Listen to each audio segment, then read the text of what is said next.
The price of oil has been gaining as the market expects an output cut from OPEC. And as usual, there will be a lot of disappointment if OPEC once again fail to produce a solid result from its 14 member states and the non-OPEC producer Russia. International oil economist Dr. Mamdouh Salameh joins me today for more oil analysis. So what are you expecting from OPEC then? There is a good possibility, more than 60%, that the OPEC organization will agree a deal to cut production. There are two main reasons for that. The first reason is that all the members of OPEC are hurting. Their economies are very affected adversely by the continued low oil price. That's one factor. The second factor is that OPEC has to show the world that it still matters. OPEC accounts for more than 40% of the global oil production, but of recent years, particularly since 2014, it has been neglected. It has become a non-player in the global oil market. It has to prove with the prospective agreement that it still matters and it has some influence over the global oil market and the oil prices. How do you think the markets will react if OPEC fail to agree, though? Well, if OPEC fails to reach agreement, it means the price will continue to hover around 40 to 50, which means the adverse impact on the economies of the oil producers will be continued, and that will affect them very, very badly, something they cannot tolerate for a long period. As we have noticed, even the biggest producer of OPEC, Saudi Arabia, was forced eventually in Algiers on September to agree a production cut to bolster the oil price.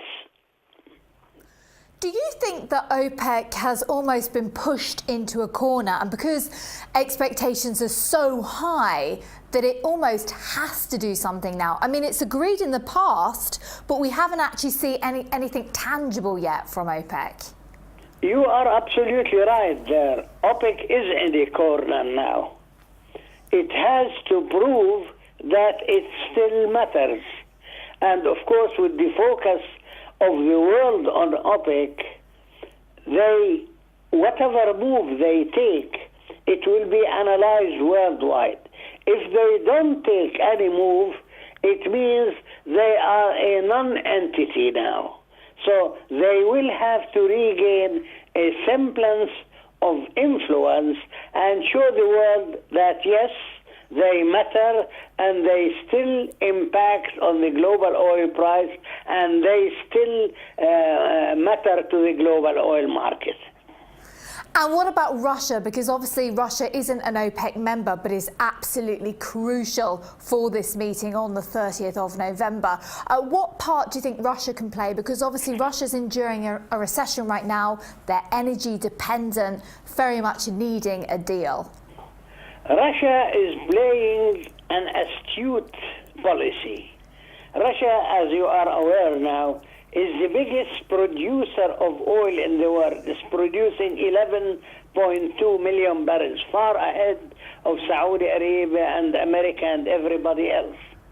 Yesterday, President Putin of Russia was questioned about OPEC's meeting, and his answer was that Russia will do whatever in cooperation with OPEC to stabilize the oil price.